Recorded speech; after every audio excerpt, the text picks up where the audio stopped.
Alors, bienvenue au After Show. Salut! Salut. Bonsoir et bienvenue au After Show. Salut!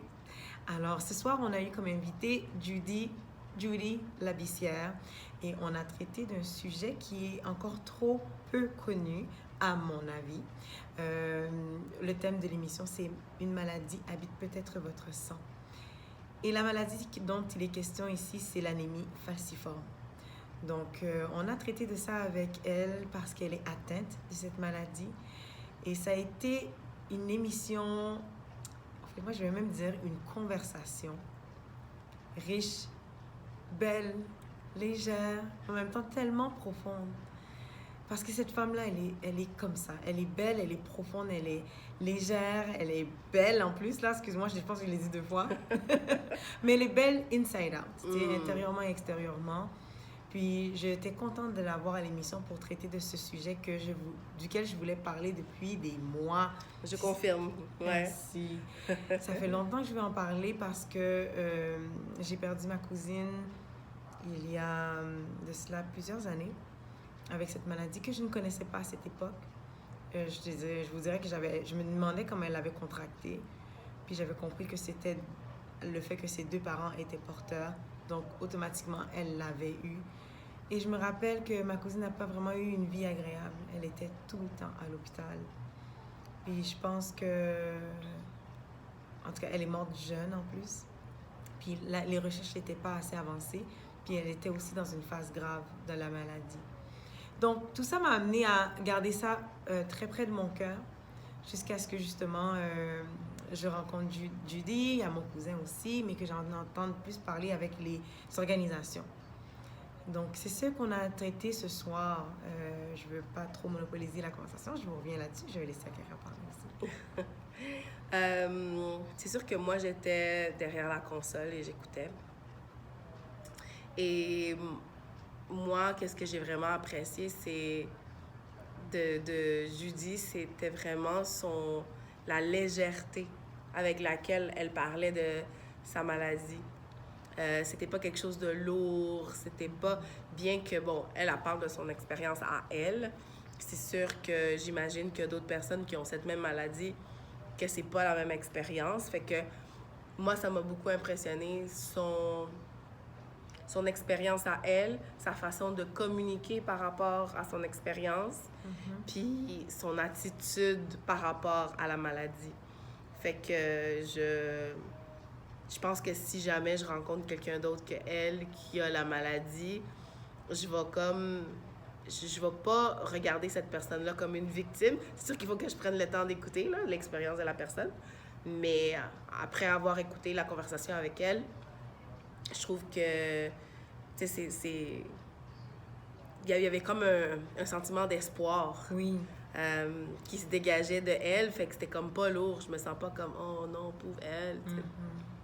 Fait que c'était ça mon impression après la conversation. Oui. Pour revenir avec moi, j'imagine? Oui, vas-y. OK. Mais ce qui me marquait surtout, c'est que par le passé, il n'y avait pas vraiment de recherche sur cette maladie. Même qu'elle disait qu'il y avait un hôpital spécifique où il fallait l'amener quand elle avait une crise. Et c'était le CHUM. Et je sais, pour avoir été à un gala, d'ailleurs, il y a des galas chaque année, je vous invite à contribuer, ça vaut la peine. En ayant été à un des galas, j'ai compris qu'il y avait des gens qui étaient spécialisés dans ce domaine-là. Il y avait des recherches, mais il n'y avait pas encore assez de fonds. Puis, j'étais comme, waouh, une maladie qui c'est vraiment plus afrodescendant. Combien de personnes prennent ça au sérieux avant de faire des enfants, tu sais? Ouais. Parce que oui, c'est beau, c'est cool d'être apte de pouvoir procréer puis de donner naissance à une descendance, une progéniture, mais on veut s'assurer qu'elle soit en santé. Puis ça m'a marqué ça, de savoir qu'avant, il n'y avait pas de recherche. Donc les parents, ils découvraient ça à leur détriment, tu sais, que leur enfant était malade à cause d'un gène qu'ils portait. Mais qu'aujourd'hui, on a la possibilité de faire le dépistage. Donc ça veut dire qu'il y a eu du monde qui ont travaillé derrière ça, là. Pour qu'il y ait un résultat, pour qu'il y ait des recherches, pour qu'il y ait qu'on appelle ça, des outils, il faut que quelqu'un ait frappé à des portes. Il faut que quelqu'un ait dit « ça compte pour moi ». Tu sais, puis on parle de parler haut et fort.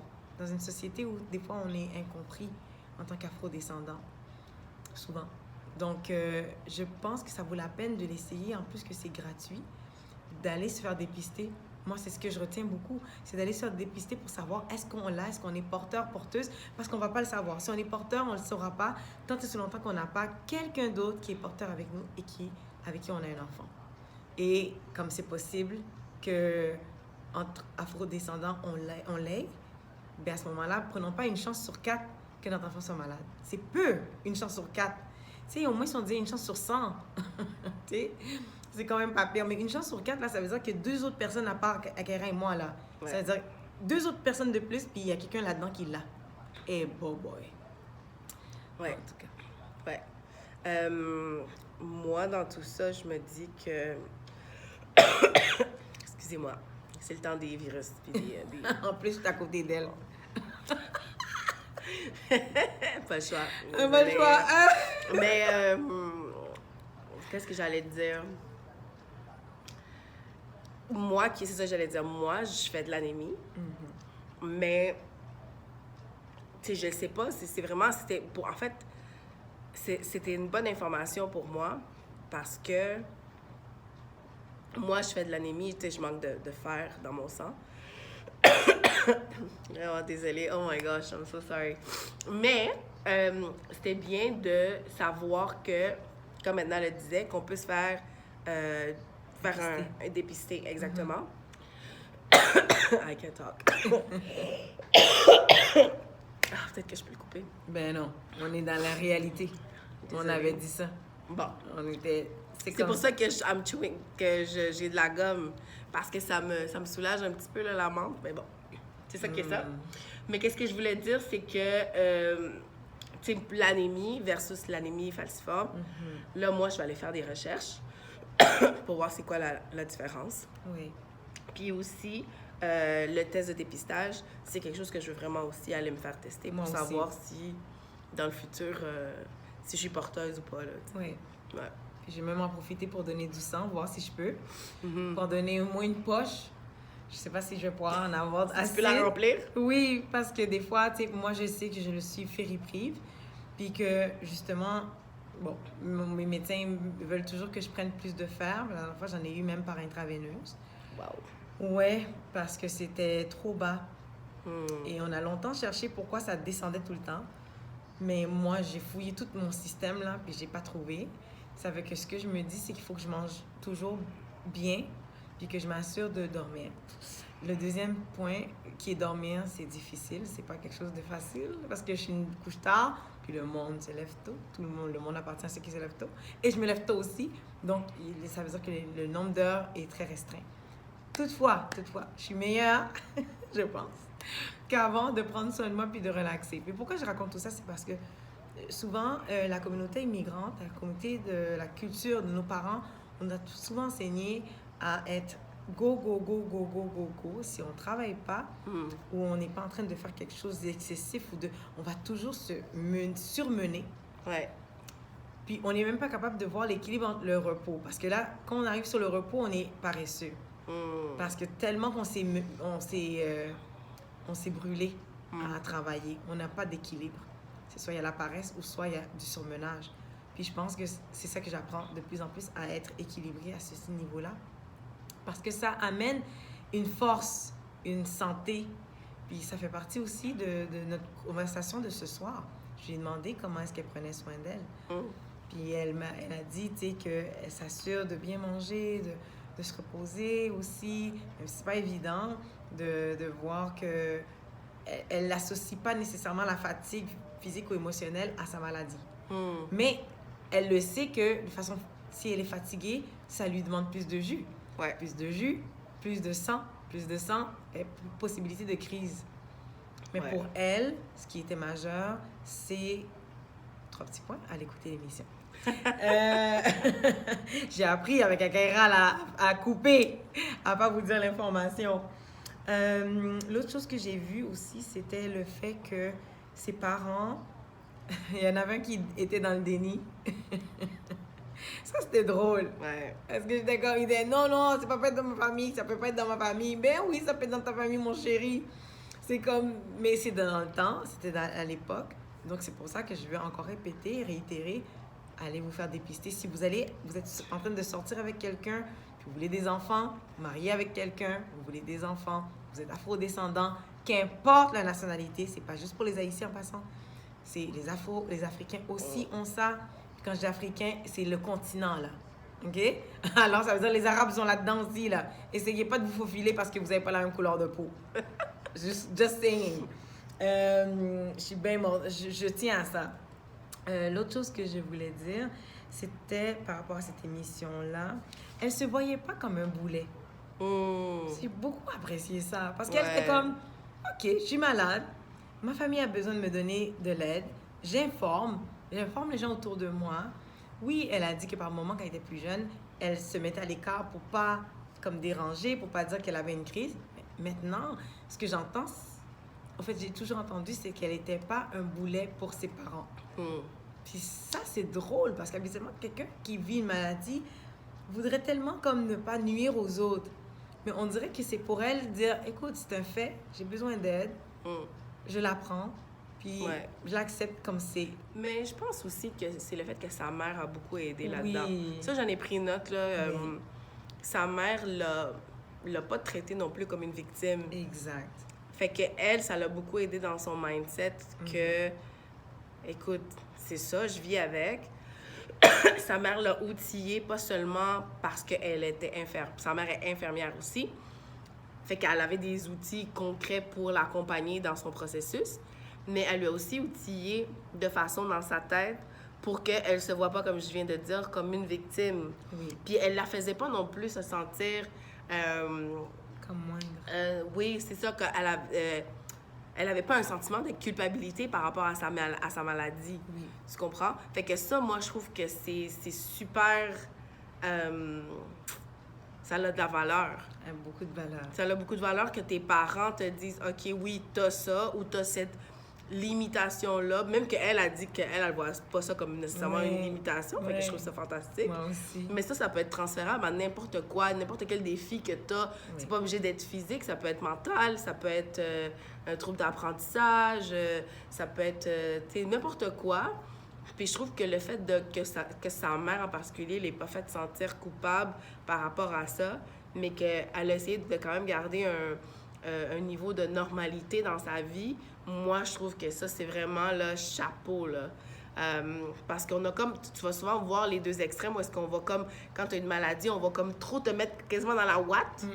Qu'il faut qu'on soit trop délicat avec toi, on va pas te dire les affaires, nanana. Ou que ça va toujours être mis dans ta face, comme, on le sait bien, là, toi, traitement spécial parce que t'es malade, puis nos parents t'ont toujours traité plus que... Tu sais, puis elle a comme... Je trouve qu'elle a quand même eu un bon équilibre. Fait que j'en ai pris note, puis j'ai fait comme... Oh! Chapeau à sa famille. Ouais, vraiment. Vraiment. Ouais, vraiment. Puis j'ai pas senti non plus, je sais pas, on en a pas traité, puis j'aurais aimé ça peut-être si on avait eu plus de temps. Mais lui demander, est-ce que des fois c'est comparé avec son frère? Est-ce que c'est dit pourquoi moi, pas l'autre, tu sais? Prochaine émission. Mais moi, j'ai pas dit partie 2. J'ai dit prochaine émission. On va sûrement parler... On va peut-être pas se centrer là-dessus, mais on va parler d'autres choses. Elle a sûrement d'autres choses à nous partager. Absolument. Ouais, exactement. Comme travail social en plus. Ouais, c'est ça. Imagine. Exactement. Fait que moi, c'est vraiment quelque chose que j'ai apprécié au niveau du mindset parce que... Oui. Puis même aussi, tu sais, sa foi, ça faisait en sorte que... Sa foi fait en sorte qu'elle est plus forte, qu'elle voit pas ça. Puis je pense que, tu sais, elle a aussi une perspective particulière par rapport à la souffrance aussi. Fait que ça aussi, il faudrait écouter. C'est quand même très beau ce qu'elle nous a communiqué. Fait que je trouve que c'est vraiment un travail mental qu'elle a dû faire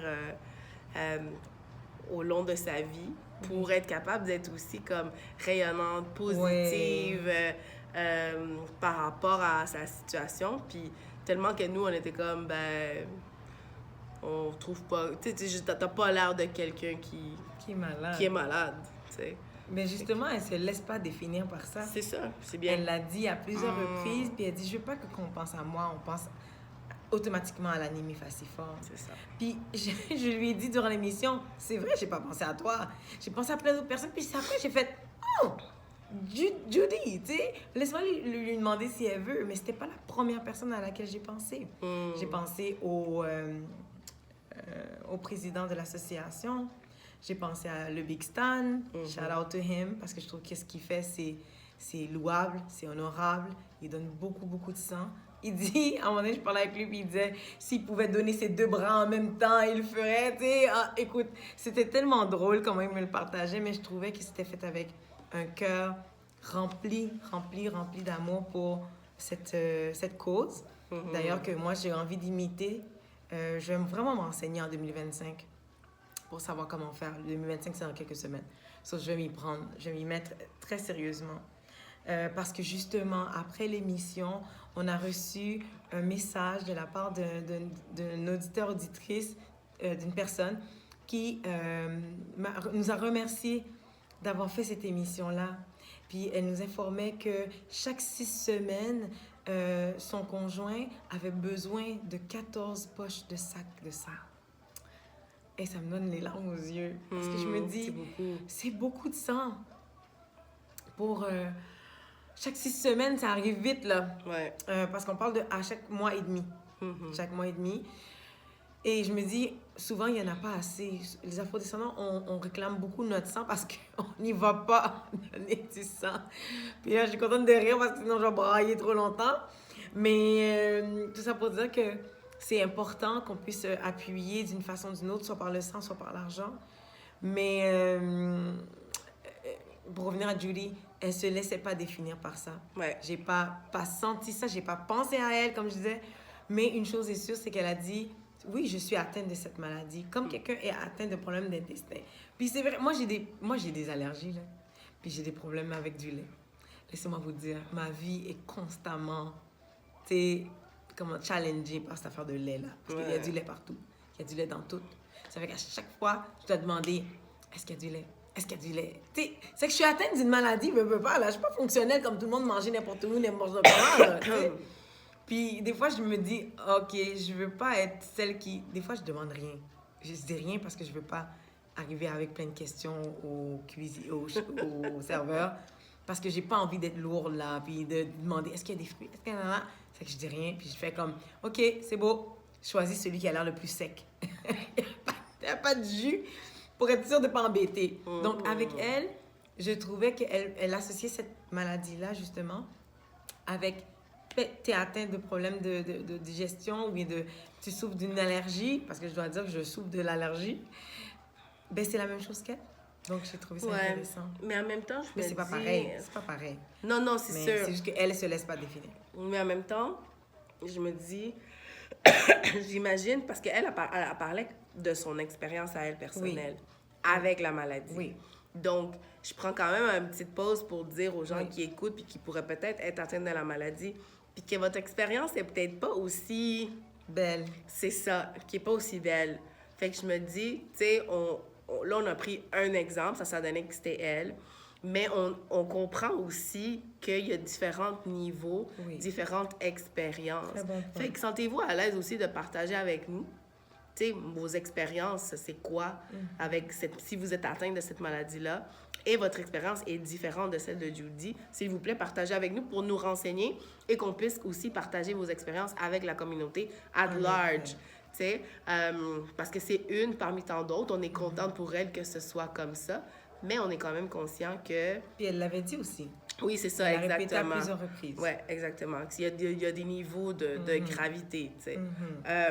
Moi, l'autre affaire que ça m'a fait penser, c'est que quand elle parlait de sa mère, puis que c'était souvent sa mère qui allait avec elle à l'hôpital, elle parlait de... Tu sais, sa mère avait, je pense que 9 ou 10 journées maladie par année. Puis elle a dit, moi qui est atteinte de cette maladie, j'ai le même nombre de jours. Puis ça m'a vraiment mis à penser, oh my God, c'est vrai que, oui, tu peux avoir des gestionnaires qui sont peut-être un peu plus flexibles ou, tu sais, qui vont accommoder. Mais si, mettons, c'est pas son expérience à elle, mais si tu as une maladie qui fait en sorte que tu vas prendre, mettons, au moins une fois par mois, d'un rendez-vous, puis tu vas être absent au moins 2-3 jours dans le mois, que c'est quasiment garanti, ben tes 9 journées de maladie ou 10, c'est pas assez. Faut que tu ailles piger dans tes vacances. Fait que je sais pas, je réfléchissais à ça, puis je me dis, my God, est-ce qu'il n'y aurait pas lieu de, justement, dans certains paramètres, pour éviter les abus, mais est-ce que ça serait pas quelque chose qui aurait lieu de considérer Absolument. et de changer dans les conditions de travail des gens au Québec, tu sais? Oui. Quand on parle de diversité et d'inclusion, ça commence aussi par ça. Voilà. Parce que c'est une maladie, là. Oui. Mais c'est sûr que c'est propre à une culture. Mm-hmm. Mais justement. Puis là, on va dire, on peut pas faire de... L'image que j'ai en tête, c'est comme, on peut pas s'adapter à toutes les maladies de tout le monde. C'est vrai. Mais peut-être qu'il y a une clause qui pourrait considérer les vacances pour toutes les personnes qui peuvent être malades ou qui auront besoin d'un soutien. Par exemple, tous ceux qui ont des insuffisances rénales. Oui. Il y en a qui sont jeunes, là, qui ont ça. Oui. Fait qu'en tout cas, quel genre d'accommodement est-ce que ça pourrait être fait? Qu'est-ce qui pourrait être fait à suivre? Je sais pas. C'est peut-être un sujet qu'on pourrait traiter à l'avenir. Absolument. Mais ça m'a beaucoup marqué parce que, tu sais, des fois, nous, on peut dire, tu sais, je les ai pas utilisées, mes journées maladie cette année, puis tu sais, tu les perds si tu les utilises pas à la fin de l'année. Fait que tu peux les transférer? Ça dépend de ton employeur. Vas-y. Je pense que non. Parce que, mais moi, c'est sûr que je peux pas les transférer dans ma job. Mais tout ça pour dire que pour moi, c'est comme, je les ai pas utilisés, c'est correct. Mais une personne qui en a vraiment besoin, tu sais, mettons rendu en mois de mars, juin, tes journées sont déjà finies, là. Mm-hmm. En tout cas, ça m'a fait réfléchir beaucoup par rapport à ça. Mais c'est un bon point par rapport à l'inclusion. Oui. Oui, et la diversité. Oui. Parce qu'on fait plein d'accommodements pour plein d'autres affaires qui sont pas essentielles nécessairement. Fait que moi, ça, je me dis, sur une preuve que c'est une maladie médicale, ça serait quelque chose à considérer par les employeurs. Absolument. Si vous entendez cette vidéo, renseignez-vous, aidez, ça vaut la peine. Peut-être que vous n'êtes pas capable d'aider avec un don ou avec du sang, mais vous pouvez aider à justement rendre plus facile la vie des parents et des enfants. Oui, exactement. Moi, c'est ce que je veux ajouter. Moi, je termine avec ça. Oui, moi aussi. Fait que merci, Judy, d'être venue. Oui, merci d'être venue. Puis on a hâte de te revoir à nouveau sur le plateau parce que j'ai trouvé que c'était une conversation tellement agréable. J'avais pas l'impression que j'étais en train de poser un paquet de questions. J'avais l'impression que j'étais en conversation avec elle. C'était doux. Peut-être que ça faisait longtemps que j'avais pas vu quelqu'un en personne aussi. Comme quelqu'un en personne pour interviewer. Oui. Là, j'ai compris. Alors, sur ça, merci d'avoir écouté. Puis on se dit à la prochaine fois. À la prochaine fois. Bye.